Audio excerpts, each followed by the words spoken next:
Hey, what's going on, everybody? Welcome to the Toad Sticker channel. Today, I wanted to go through and discuss, it's kind of like a collection video, although this is just a part of my collection, but it's also just why I buy certain knives, and what my knife buying philosophy is, because it's a little different.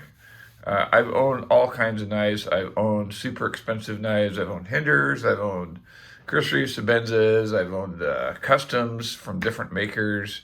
Um, all kinds of stuff. I sold all of those. I kind of got out of all of that. For one, besides being expensive, you start to realize, or at least to me, in my opinion, I started realizing that you know, once you get over the $300-400 mark in knives, um, although they are really well put together, and for the most part, usually knives like that are really, really nice.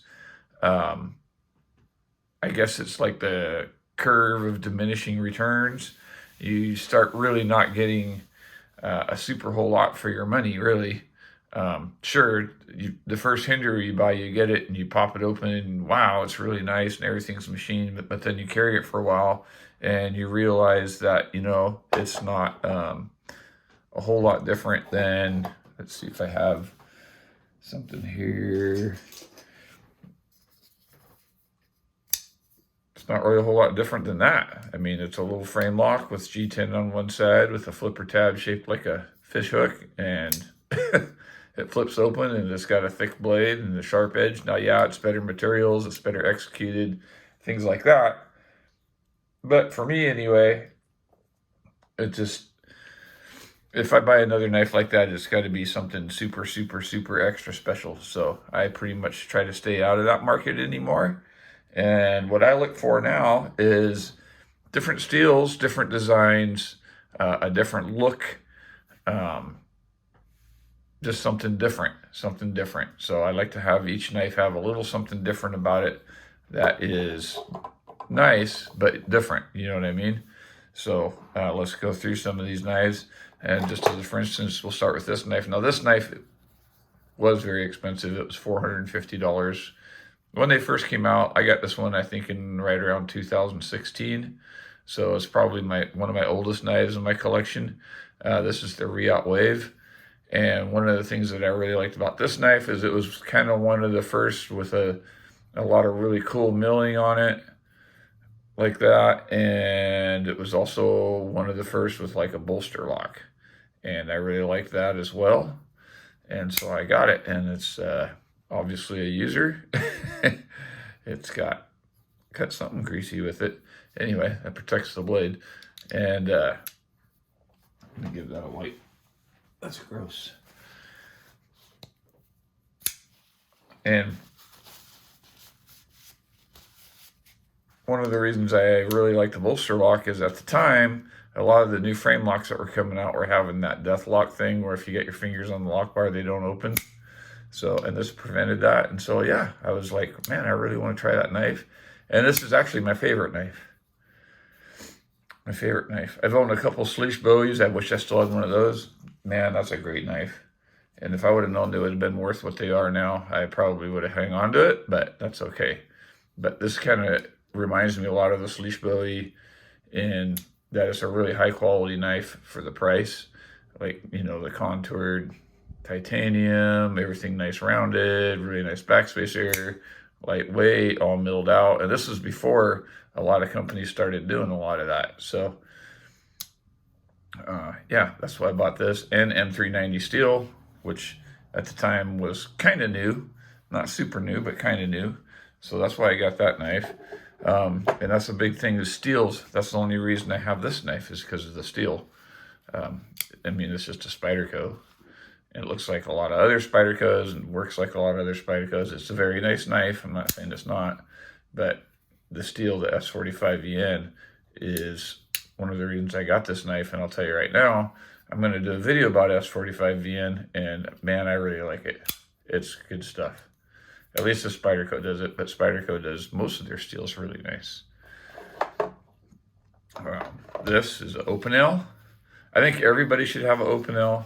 This one's been customized. I've kind of contoured and curved it the way I like it so it doesn't spin around in your hand. because a regular open L is perfectly round, and so they have a tendency to spin. Real simple type lock on it, super thin blade. I'm not even sure what kind of steel they use. This is the stainless version. I think you can get carbon steel versions as well. Super slicey. Nothing fancy about it, but it's just a really good basic knife for 10 bucks. Yeah, I mean, I don't think you can beat it for 10 bucks. So that's the Open L. Real interesting basic lock on it. I've had this knife for almost as long as I've had my Reaut Wave, since like 2016, maybe even sooner, maybe 2015. But really good knife, and that's why I own that, because it's something different. This is the Concept Reverie, and I got this knife. I wanted to get a Pena that has the top flipper like that, the little round deal on top, but man, they're so expensive. So I got this one because this one's only like $130, $140. It's kind of a bolster lock, but the main reason is because of that flipper tab thing. It's supposed to be like a front flipper, but I use it like a top flipper, and man, it works so nice. Works great. My favorite color of micarta, obviously you can see because I got other knives, not same micarta. I'll be doing a review of this knife before too long. I like how they execute the lanyard pin on the back. There's just a lot of great things about this knife, but the main reason was because of that right there. It's S35VN steel, so the steel isn't like anything super original or anything. So, and I know very well how S35VN works. I've had, like I said, Hinders when they were S35VN, and Chris Reeve Sebenzas when they were S35VN. So I know how S35VN performs. Let's go to this one. I got this one because of the design. A lot of people think this knife is ugly. I like a sway back design, and I just thought it was interesting. It's not the best steel in the world. I think this is N690 on this one. Button lock, and I didn't have a button lock flipper when I got this knife, and I really like the button lock flipper actually. But it's just the design is what turned me on about this one. It's just different. So nice. I like it. And I like the color. Purple's cool. And for the price, and I really like the clip. I think it's one of the better, cooler looking, better executed clips. So even though it's super shiny, I like it. So that's why I got that one. Let's go to this little guy right here. This is the Cold Steel Tough Light. I got this because, one, I like the triad lock actually. It's a good little lock, and this is just a great little throw in the pocket knife. Notice there's no clip on this one. I just throw it in my pocket. I don't need a clip. I just put it in my key pocket or whatever. Ergonomically, it's pretty amazing. The steel on this is just plain Jane, but again, this is just a design thing with this one. I just really like the design of it. If you're gonna want just a small knife in your pocket, this one's really hard to beat. I just wish that it had better steel. So I may look into getting like maybe a Spyderco Ladybug or something like that in a more higher end steel and see how that goes. The steel that I don't have. So that's that one. I want something more slip jointy. This is a Brother knife, and I got this one just because I wanted to see, like, really $35 and you get carbon fiber and VG10, and I don't own any other VG10 either. And I thought, well, I just want to see how good this knife is for $35, and I'll tell you what, or 38 maybe it is now, except for the fact that it comes all the way from China and takes a month to get here. It's actually a pretty decent knife. It's a lock back. It locks up really good. The VG10 steel is really good. Sharpens really easy. Stays nice and sharp. It's dirty inside there because it is a user. And the carbon fiber is real carbon fiber, and it's nice. It's got no voids in it. It's every bit as good as the carbon fiber in this $200 knife from Monterey Bay Knives, the Turbo there. Super nice. Super nice for a budget knife. And that's why I got that. And everything that everybody's been saying about them turned out to be true. Boy, this is taking a little more time than I thought. I didn't really want to make a huge long video out of it, but here we are. Let's go with the Comrat here from Kizer. Design and steel. I don't own any knives with 3V steel, so I got this one in 3V. I'm going to say I really like 3V. Boy, it sure sharpens up nice and holds the edge really good. This one's got a really nice thin edge too to boot. And the design's intriguing. It's very ergonomic, although it doesn't look like it. Kind of reminds me of a Spyderco. You get a really good grip. Pretty much wherever you hold it's comfortable. And then button lock, and you have all kinds of ways of opening it and closing it, and you can flick it and you can thumb do it, and all of them work really well, which is odd for a knife like that, because a lot of times you get knives with multiple opening ways and they only really work good in 1 or 2 ways, and the rest of them aren't that great. But this one's really good, and like I said, I wanted to try out 3V, and so far I'm very impressed with 3V steel. Let's see, this one here I got, this is a Spyderco Spy Opera. It's made by Lion Steel Knives, and I got this one because it's a back lock, but it's on bearings, and it does make a difference. Although, and I'll probably do a review of this one, and I just about did it right there, is when it drops on you like that, if you don't have your finger all the way up forward, it will cut you. Because it does drop really easy. It's nice. It's a very nice knife. And I like the design. I like how they put like customized screws on it and stuff like that. And I love the paper clip. So that's really nice. And I love the micarta. This micarta actually kind of started out looking a little like this micarta, or maybe it looked more like that micarta.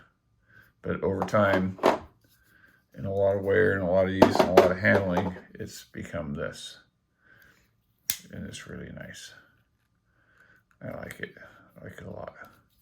This is a great user knife, super ergonomic. This one I got because of the blade steel, DDP 189, and the design. I always wanted to carry a design knife. I remember when Spyderco had them, and I never did get one in time to get it what I wanted. And I saw this one, and this one's actually a lot cheaper than or not cheaper, less expensive than the ones that the Spyderco is putting out when they were putting out the all carbon fiber looking ones. And it's got all his design deals on it, like the carbon fiber, nice and contoured and polished, the wide flat clip, the dragon spine back spacer.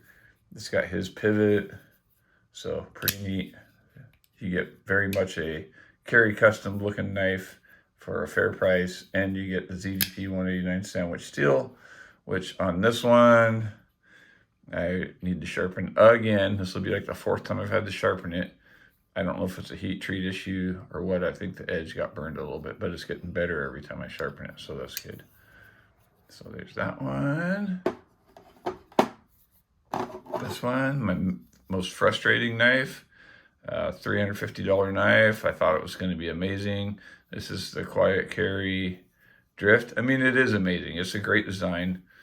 It's got the clip that I like, and it's a frame lock, and it's a thumb stud knife, which is all good stuff. Kind of reminds me of a small Sebenza. The main reason I got it was because of the steel, the Vanex steel, totally rust resistant because it's supposed to be nitrogen based or something like that. And all the parts, all the steel parts and everything are all made out of rust resistant steel. And so here I thought, you know, pretty neat. And I'm not going to say I'm totally disappointed, but just the execution of this knife in particular, I'm not saying all of them are like that. I have trouble with centering, and I don't know about the Vanex steel. It's okay. I'm going to say it's not super whole lot better than 14C28N. The rust resistance is amazing. It's good at that, but edge holding and stuff, it's all right. It's good. It's better than H1, but I don't see the super huge, vast improvement like some people say. I don't know, but maybe it's just this knife. I don't know. This is the Massdrop Perpetua. This is made by a company in Idaho that the name is escaping me at the moment, but I got this one because it was Nitro V steel, and I didn't have any knives at the time of Nitro V steel. And although I like it, and I really like this knife a lot anyway, I mean, you got zero blade play and pretty dang good Benchmade like access lock action, crossbar lock, or whatever they call it now. Although this one could use some cleaning and oiling. I haven't done that for a long time. And ergonomically, it's a really good knife, and I like that blade shape. Reminds me of a Gale Bradley, or not Gale Bradley, I can't remember his name. He used to design knives for Spyderco. But pretty decent, pretty good. A little bit shallow in the carry. I wish it carried a little bit deeper and stuff like that. If they would have just done away with that thing. I guess that's not really the reason. Or if they would have just bumped that up and made the standoff screw part of the clip screws. I don't know. I don't know why I can't get it to do what it's supposed to do, but I haven't used this knife for quite a while. But the Nitro V steel is good. It holds a great edge. It's pretty tough. Not super stain resistant though. All my Nitro steel knives are, I have two, and both of all, like I got a bunch, but look, you can see the little spots. So, but it's decent, and that's why I got that knife, was because of the Nitro V steel. And we're getting down there. SR22, I think this one is this SR22 or the SR21? Line steel, made in Italy. This was their first on bearings flipper. I think the 21 is the bigger one. This is the 22, the smaller one. That's why I got it. And I like this knife a lot, actually. The blade is way overly too thick. You can tell by look how wide that bevel is to try to get it to cut like I want it to. But it's a really, really good knife. A really good knife. Schleipner steel, also the reason I got it, I wanted to try Schleipner. Schleipner's good steel. It's kind of like D2, but more stainless. A lot better than D2, I think. Man, it holds the edge really, really good. It's got the single one-piece titanium design body on it, which is pretty neat. Feels really sturdy. It's got an excellent clip, I think. So, yeah, that's why I got that one. And I've had this knife for a very long time as well. The Nightshade by Vosteed, I just did a video on, so you kind of know why I got it. I got it because of that. I like the blade shape, works really, really good. Although the knife is a little bit tall in the pocket, which I don't think I said in the video, but it's, as a cutting tool, it's pretty decent, so that's why I got that one. This is the Dolman 2 by Kizer, and the reason I got it was because of that right there. I saw a video of the guy just bragging about the action, and it's only like a $65 knife, and I'm like, well, it can't be that great for $65, and I am pretty amazed. I have not had, there's some knife brands I've not held that's supposed to have really good action like this. I can't remember the one that's in Canada, but the knives are like $180, and geez, I can't remember the name of it. But anyway, I've not held one of those, but I would bet you that this action is almost just as good. And my card handles, and my card on this also has patinaed up really, really nice. Like, it's super nice, smooth. It's got a nice dark color to it now from the oils from their skin. And this drives my friend crazy. So I got to do a few of those for her. That's why I got that knife. And then I got this one. It was a Concept Goblin, and I got it because I wanted a small frame lock. It was between this and the McBee, and I kind of like the Spyderco makes the McBee. I kind of like the action on this one. I still might get a McBee someday. I don't know. But this is a great little knife, except for one thing you'll notice is the pivot screw. is not the original pivot screw. The original pivot screw is black like that. They Loctited this thing so tight that the screw stripped out, and they didn't send an extra pivot screw. They sent extra body screws, but not an extra pivot screw. So that was kind of frustrating about this knife, but it's a great little front flipper. I think this was also my very first front flipper.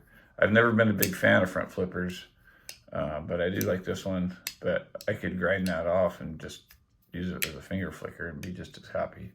So anyway, that's that. I buzzed through real quick. This is by no means my entire collection, but I buy knives because I want to try different stuff, different steels, different designs, things like that. Or it just attracts me. Like, let's see, where's one that I kind of like Quiken design knives, and that's why I got this one and this one, because the blades go completely in the body and disappear. I like that a lot. I really like Ferrum Forge's pivots, so that's why I got this one. And this also Nitro V steel. I'll be doing a review of this before too long. And what else we got here? Just for show and tell. Wanted to see, never owned a Ganzo, wanted to see if they were any good. So I got this one, and actually, I don't think you can beat this knife for 25 bucks. It's pretty crazy.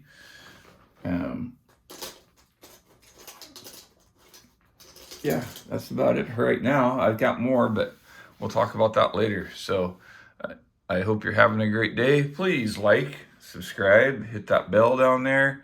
And when I get up to a certain amount of subscribers, we'll be doing a giveaway.